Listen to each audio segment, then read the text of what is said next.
in such a beautiful day, he couldn't have been sent off in a nicer way, I'd say. Yes, I agree.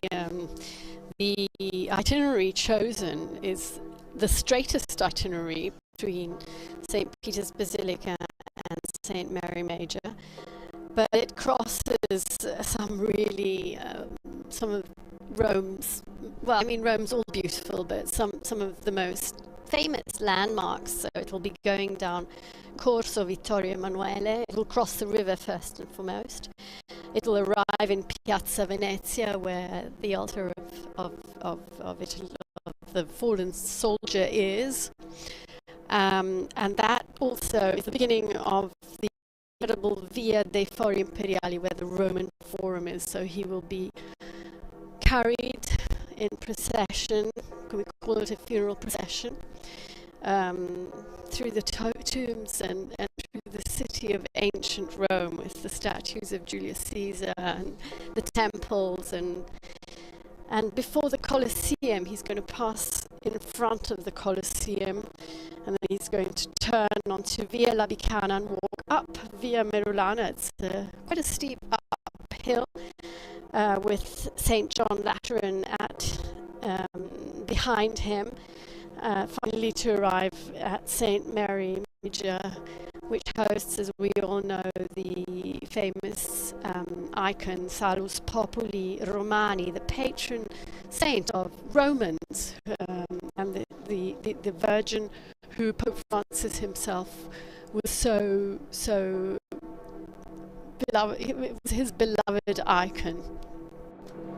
So not only is he moving to rest by his beloved icon, as you described it, but the way in which he's reaching it, he's passing almost through the 3 papal basilicas. It's quite a homage, I'd say. No, you're right. There are 4 papal basilicas. The other one is St. Paul's outside the walls, which is off the route. But yes, you're right. St. Peter's, very close to St. John Lateran, which is the Bishop of Rome's basilica, and finally St. Mary Major. And of course, St. John Lateran there, the Cathedral of Rome. It's actually the Cathedral Basilica of the Diocese of Rome as well, and all in that area. The images we're seeing here now, many of the diplomatic corps and world leaders would have exited through that area there, or are going to leave from this area, which is Piazza Santa Marta, just behind the Basilica there. So we're seeing some of that live as they exit the Basilica. And throughout this morning, we've had stunning photography. I think it's definitely a novelty of having some of the drone photography we've seen, just these stunning images of this very moving and powerful celebration, this wonderful tribute, as well as the basilica itself, the square itself, the images, the particular poignant moments during this, the liturgy, the Requiem Mass, have been captured with this stunning photography. And then our television viewers can see as well, this weather is absolutely perfect. It couldn't be a better day, very comfortable temperatures, strong sunshine, and just very light winds. And it's always powerful seeing the coffin in the square and then the pages of the gospel there kind of patiently changing in the wind there.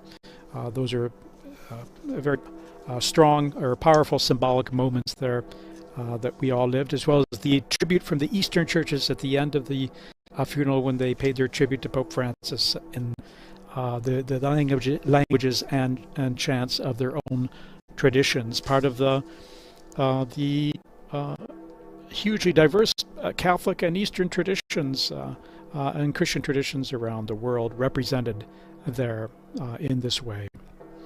We can see here. We saw Jews, we saw Sikhs, we saw Sheiks, we saw indeed interreligious representation. The Indian indigenous Littlefoot, I think his name Little is. Chief, I think. From Canada? Yes. From Canada. We saw many heads of state. We saw, of course, the College of Cardinals almost complete, although I think There are some cardinals who still have to arrive in Rome for this coming week, which will see them gathering in general congregations during this time of sede vacante. They will be discussing the days to come, the date of the conclave, and of course they will be administering to the Holy See as the sede vacante tells us. It is a vacancy and they are governing the Vatican at this time. Yes, as you mentioned, Linda, too, the interreligious representation was particularly was amazing in terms of the numbers and the various representatives, and paying tribute to Pope Francis, who was wonderful in uniting and in building bridges of friendship.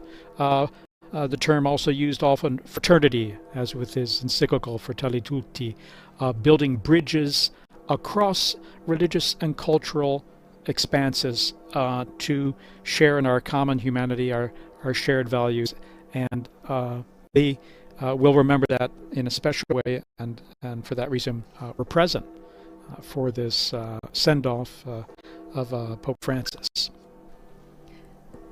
Even with this funeral mass and with his request to be buried at St. Mary Major, that is what he's doing. He's being close to the people, and it is not a coincidence that he's been dubbed the Pope of the peripheries. And for those of you who are following, you can see that the Pope's coffin is now departing Casa Santa Marta, his home for the last 12 years, and leaving the Vatican, and the procession to St. Mary Major is beginning.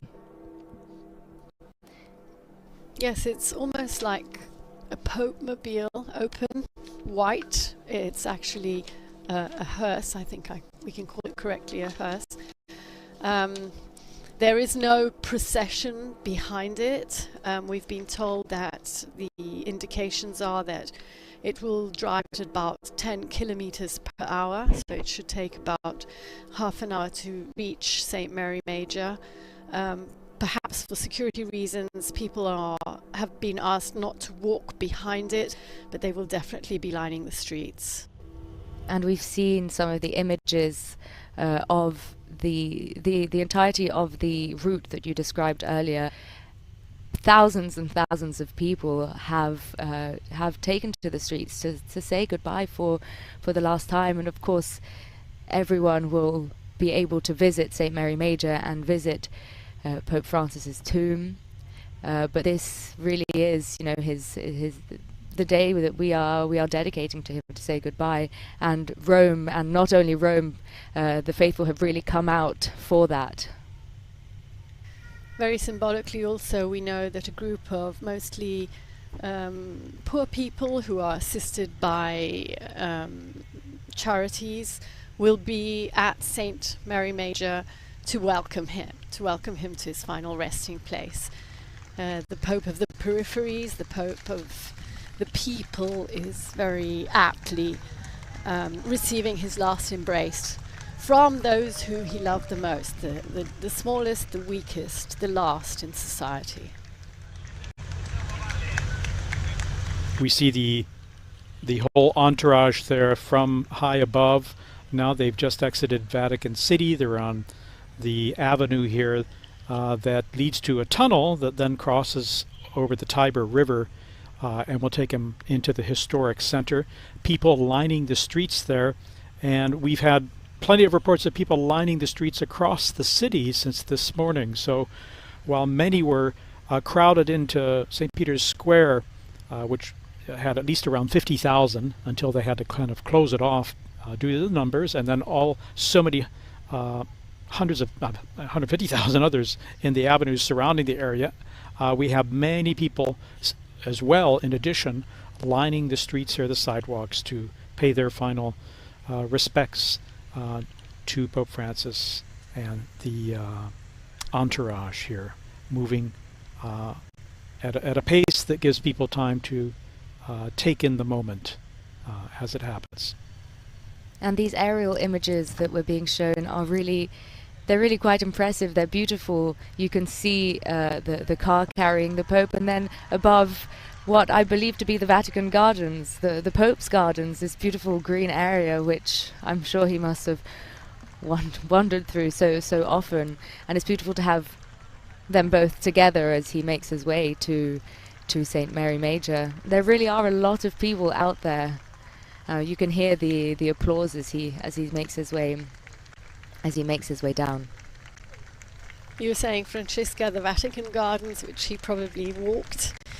I thought it very beautiful that in the Rogito, the last act, which they placed in his coffin, there was a summary of his life and of who he was and of his pontificate.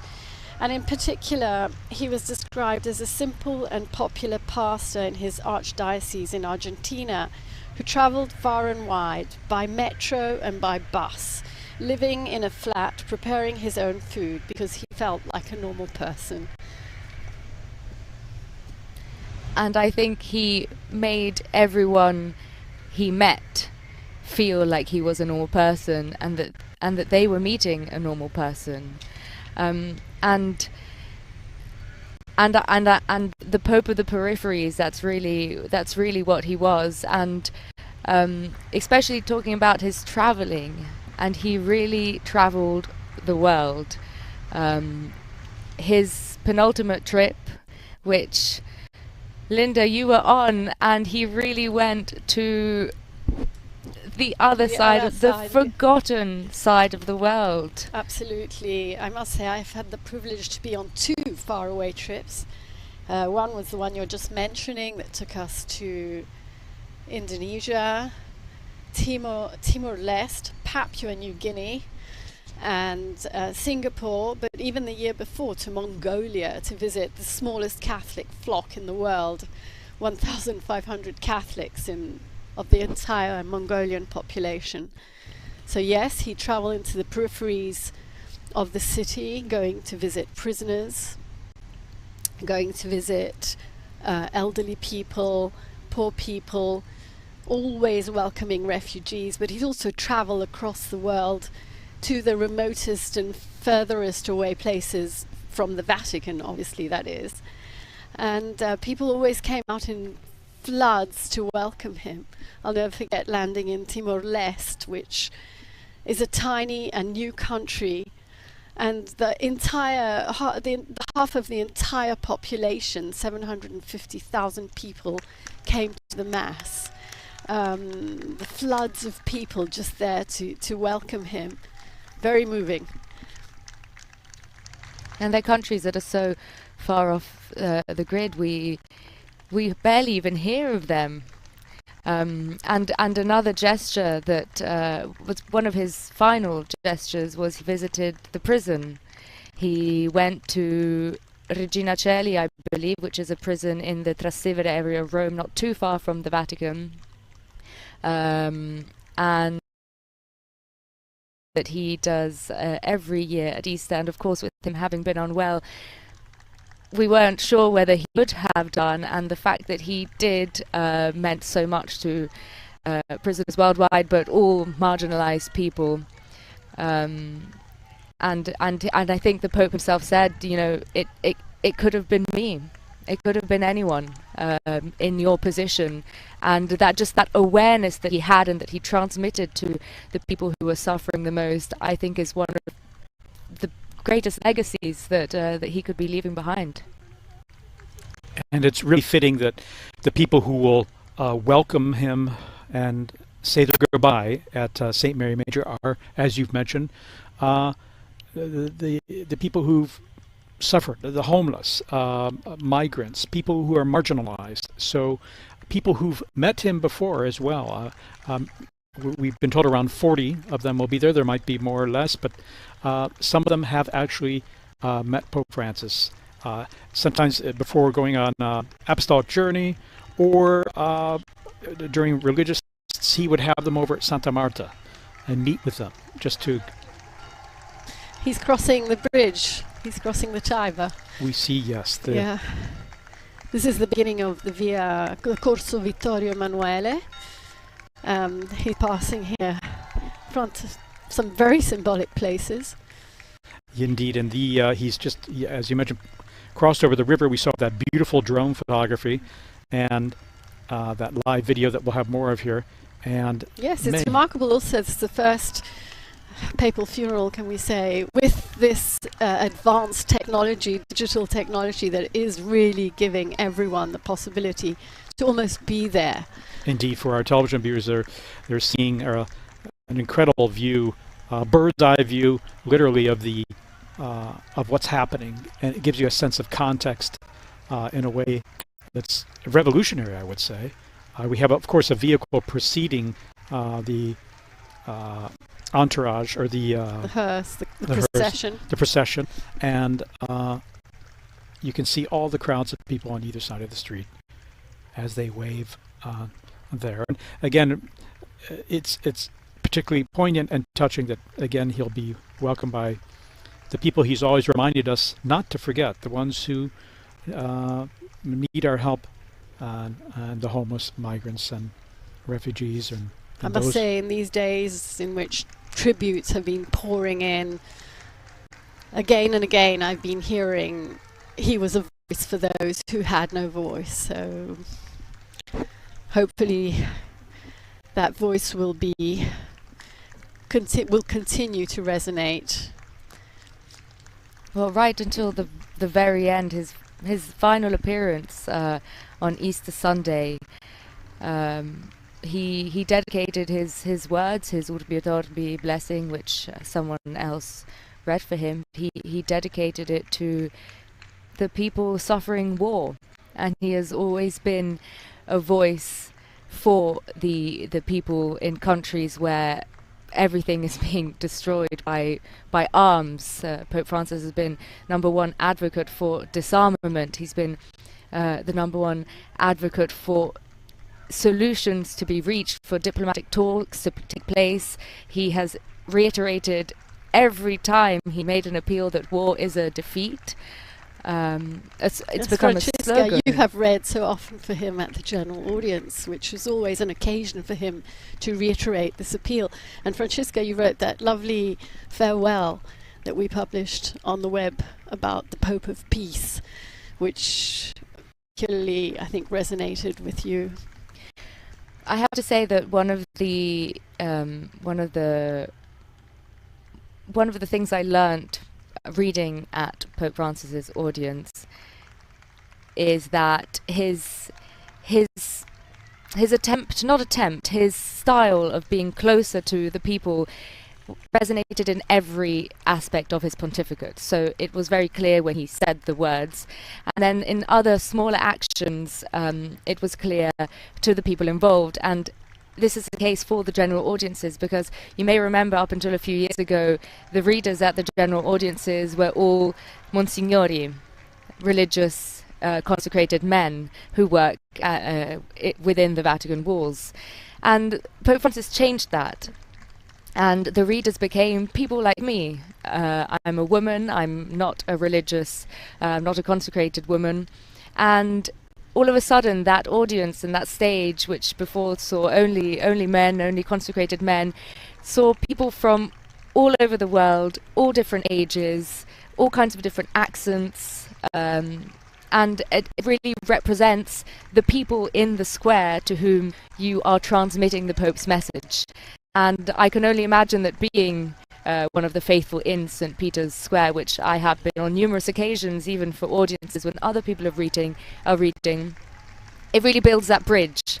And that's just a very small gesture that people may not perhaps have even noticed, but to be involved and to be asked to participate in something like that, I mean, it's been a real honor reading for him at audiences. And you're right, it may be a small gesture, but it is symbolic of opening a window that he's been doing more and more in his pontificate to include people in the church. You know, he's been trying to open to women. He's been so strong in reaching out to other religions, to other ecumenical denominations. perhaps this way of inclusion culminated in his call for the synod on synodality, which is a process that is destined and that he has want to continue, which is asking the church to include everyone, to listen to everyone. And Linda, we just passed through Largo Argentino, which is literally right in the center of the Eternal City of Rome, of historic Rome, as he continues on, heading close now, coming up on Piazza Venezia. And all the crowds, incredible, lining both sides of the street. Again, they preferred that people not behind the vehicles for safety reasons, above all, apart from security. But they're also going pretty fast. Yeah, they're moving a little faster, but people are getting a good view of all. And just wanted to mention, you were mentioning the Pope appeals for peace. That drew a lot of applause during the Mass, the Requiem Mass, when Cardinal Ray spoke about that, saying how much the Pope has appealed for peace, worked for peace, appealed to the consciences of all people to do their utmost to bring peace in our world. And that brought rounds of applause from the crowds in the square. And I think it was also mentioned, the Ruggito that you mentioned earlier, Linda, the document that was written and sealed within the Pope's coffin. It was mentioned some of the countries that he has dedicated so much attention and care to, and I can't remember them all, but I know that one of them was Ukraine, another one was Palestine, Myanmar was mentioned, and it's true, these are all countries that when you think of Pope Francis and peace, you associate these countries to that. And no, I'm saying we were talking about losing a voice for the forgotten. He was the only world leader who would never forget to mention ongoing conflicts that are completely out of the mainstream media. Myanmar, as you just mentioned, Sudan, the difficulties in South Sudan, Haiti, yes, and countless. The list is really. Unfortunately, there are so many that we don't talk about as much as we should. Here we are in Piazza Venezia. Piazza Venezia. This is the altar to the fallen soldier. And there are people all going all the way up the steps. Big crowds there, big crowds. The larger area open there. And now we're going to start going down what is personally one of my favorite places in Rome. It's the road that runs through the Roman Forum with Imperial Rome on both sides. There we've seen a lot of construction. They're extending the subway line, hence all the construction equipment there. But can I say Rome is becoming more and more beautiful as works are ongoing to bring out its best, and there's so much. It's layers and layers of history. I always think of how much Pope Francis loved being among the crowds, and in a special way he's here with everyone turning out, and his spirit is present here in a way in greeting and blessing the crowds, I'm sure. It's so lovely also that he wants to be, that he obviously feels Roman. He's Argentine, but he's Roman. He's Bishop of Rome. He's said it so many times. And his devotion to the Salus Populi Romani is so significant as well. Even his parish visits that he would make on occasion, he would go to the most remote parishes, the ones really on the outskirts of the city. The idea being to reach out to those who may have the least chance of seeing him or expecting to see him. That was his style. And he'd go without a prepared text to engage in real conversation. I was speaking just yesterday or the day before yesterday to the international director of JRS, the Jesuit Refugee Service, and he was saying he'd pop into the Jesuit house in Rome and sit down and chat with them, and even about, like events that were coming up that had to be scheduled or had to be prepared. But he said he'd invariably come open to dialogue, open to listening to what others had to say. In fact, Brother Michael Scherf said he wanted to hear what other people had to say. Seeing these stunning images as he heads towards the Colosseum. We've just gone through the Roman Forum there, and the crowds are thick on either side there. We're going to have some nice images of the Rome's ancient Colosseum coming up, where he wrote, shortly before he died, the meditations for the Way of the Cross. The Way of the Cross on Good Friday, the Stations of the Cross, are takes place there at the Colosseum in a very symbolic and suggestive way, in remembering Good Friday and those who've suffered and died. He actually wrote the meditations himself this year. Very often they are written by groups of people, like symbolically, like by widows or war veterans or refugees. This year he wrote them, and he dedicated this year's meditations to the need for just economy, for the need to bring global justice to every person, every human being in the world, as we are called to recognize the inherent dignity of all.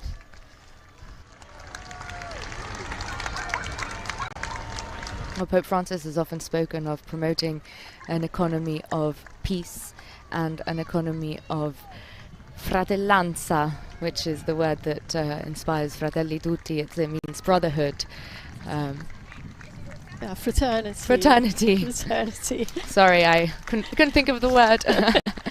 An economy of fraternity, and it is bringing together a lot of the things that we've spoken about. It's bringing together the poor and the marginalized and the people suffering on the other side of the world, in our case, us being here in the Vatican, who are suffering war, and often they're countries who are suffering economically, and it's calling to action and to responsibility the countries that can help.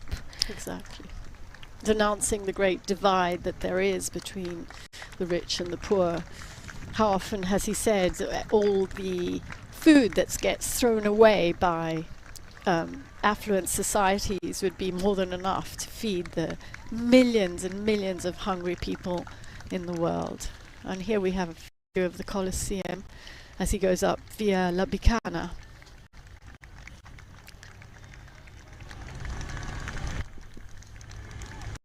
Now he proceeds on via La Bicana here, and we're getting closer to St. Mary Major. There's the main road that goes between the Cathedral of Rome, St. John Lateran, and Santa Maria Maggiore, St. Mary Major. He'll be coming up on that via Merulana there. And here, so we're probably about 2/3 of the way there, I would say. And again, Pope Francis wished to be buried at the Basilica of St. Mary Major, and he wished to be buried next to the Salus Populi Romani icon of Mary,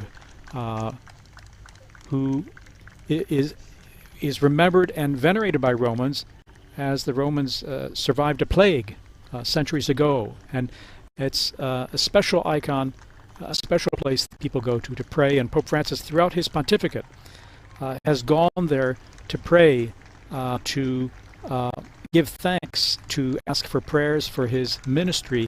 So he's been very dedicated to Our Lady, and in particular this icon there in the Basilica.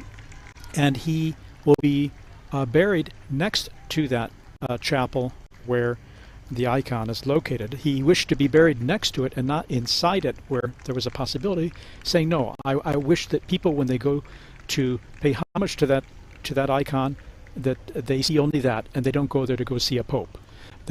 So for that reason, he wished to be buried next to it in a space that is just perfect and appropriate, a simple space where we'll be seeing shortly where it will happen. We take it for granted that most popes are buried in the Vatican, and I think most of them are. I think there are about 90 popes in the Vatican grottos, but it's actually not uncommon for a pope to ask to be buried outside the grottos. But the last pope to be buried at St. Mary Major was Clement VI, who was laid to rest there in the 17th century. Other popes are buried in St. John Lateran, and even in places outside Rome.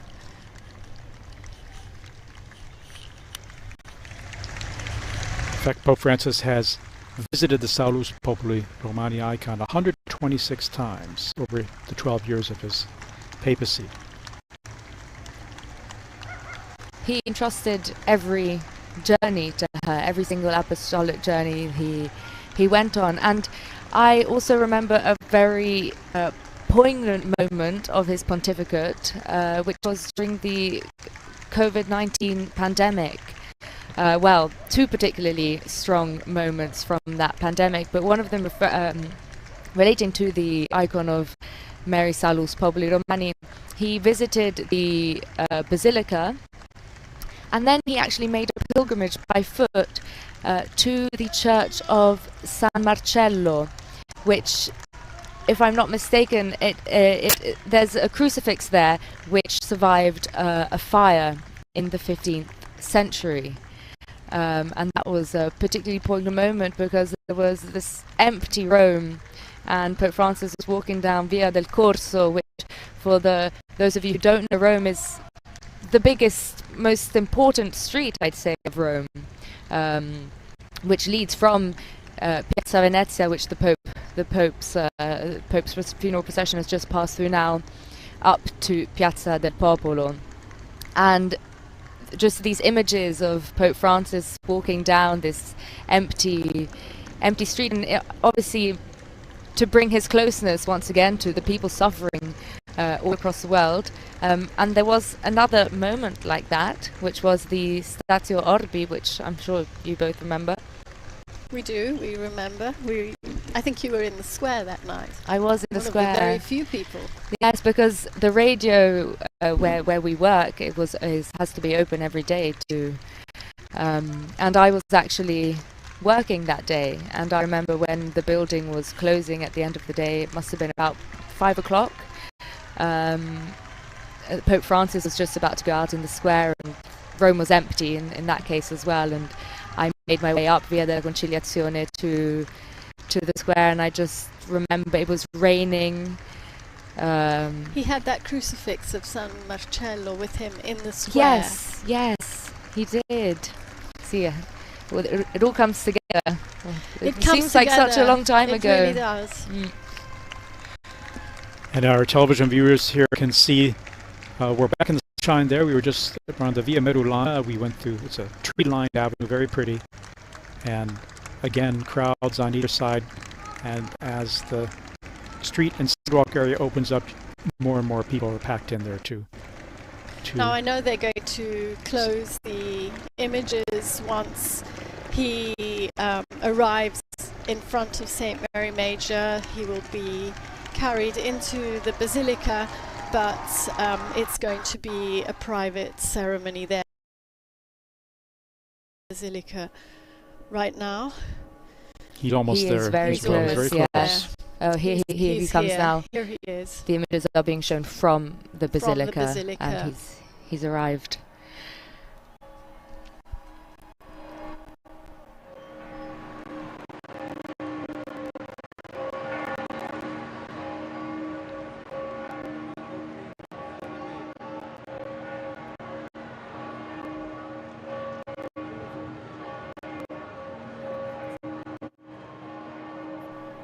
I have to say, it's a very touching moment. It's almost difficult to know what to say. I think most people can see and watch, but many people are also perhaps following on radio. Yes, it is very solemn, it's very sad. At the same time, it's a celebration of his life and ministry, and it's particularly poignant in this Jubilee of Hope as well, that he inaugurated, that he opened. And so I think, I would imagine that would be and of course it is the key theme as well that we celebrate in a very special way at Easter at this time, a time of hope, of birth, new life, life in a new and transformed way. And so I think all of today has been a wonderful tribute to Pope Francis and his ministry. And there we see the icon Salus Populi Romani. It's a panel made of cedar wood. It's about 117 by 79 centimeters, more or less. It's quite large when you bring it down to the ground. It's mounted in the chapel there higher up, and it depicts a half figure of Our Lady with the child Jesus in her arms. And the icon again is especially dear to the Roman people and highly linked to the identity of Rome and the popes. And as we saw with Pope Francis, he had that special dedication to Our Lady in this icon of Rome. He visited the Basilica just recently during his convalescence at Casa Santa Marta after he was discharged from hospital on the 23rd of March. He actually, on his way back from the hospital, he stopped to pay tribute to Our Lady. We see those arriving, some of the cardinals and prelates who are arriving here for this moment before the coffin is taken into the basilica for burial. This moment of that will take place here outside in front of the basilica. The Cardinal Camerlengo, Kevin Farrell, will again preside inside the basilica at the final rite of interment, together obviously with other cardinals and prelates. The coffin has been set on a stand. I don't want to call it a catafalque because Pope Francis specifically asked that the whole rite be simplified, no catafalque. So it's on a stand about to be carried inside this beautiful, beautiful basilica. And if I'm not mistaken, just before his interment, the coffin will be placed for a few moments with the Pope facing the icon of Mary Salus Populi Romani, so that he can say his final goodbye to the Mary to whom he has entrusted himself and the world to so many times.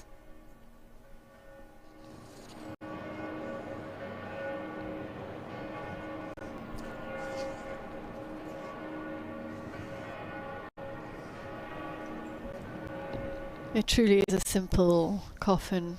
It has a very simple cross engraved in it, a tiny coat of arms, and the seal of the Holy See.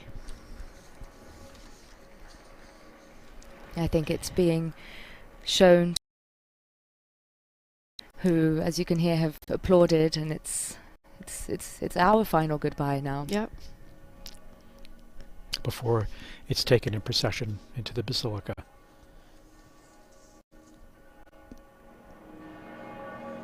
We hear the bells tolling. The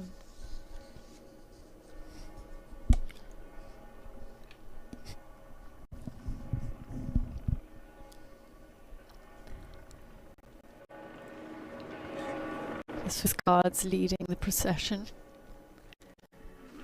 Always present for the Pope's protection in every moment.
Credit in me.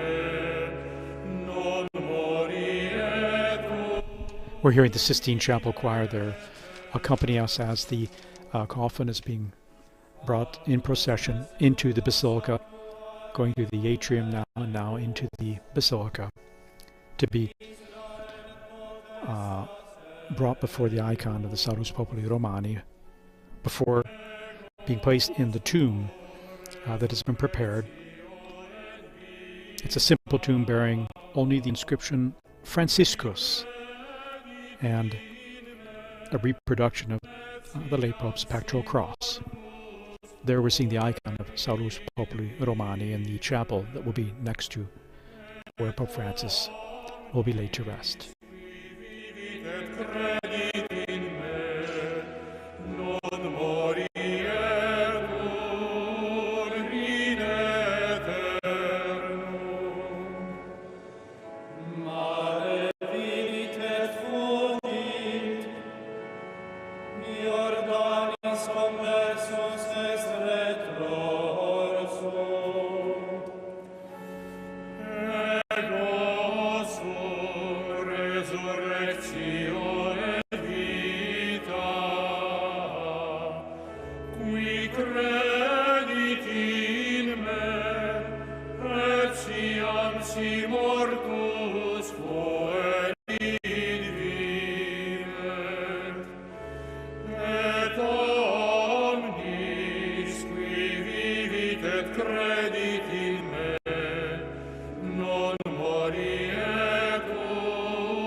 There we see the coffin before the Pauline Chapel where the icon of Salus Populi Romani is found.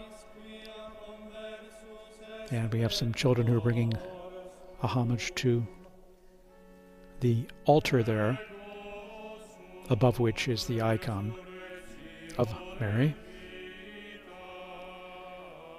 Recalling the flowers Pope Francis would bring in homage when he would go there to pray before an apostolic journey or to give thanks or to for special prayers in his many visits there. I think these must be roses that people have brought, because they were single roses, white roses on long stems, and people probably brought those to lay on his coffin or close to him. I think there was a group of people holding them outside the basilica when the coffin was being brought up, and now he's. As you said, he is saluting Our Lady and thanking her, I'm sure.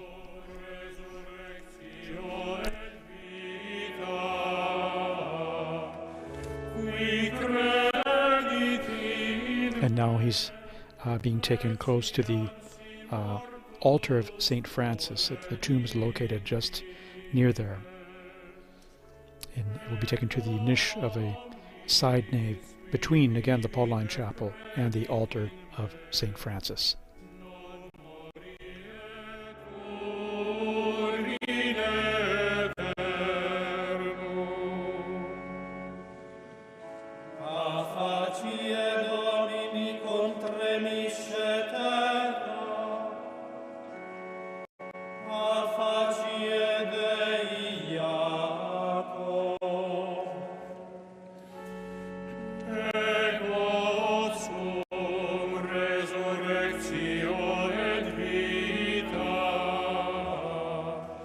We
The private celebration is now underway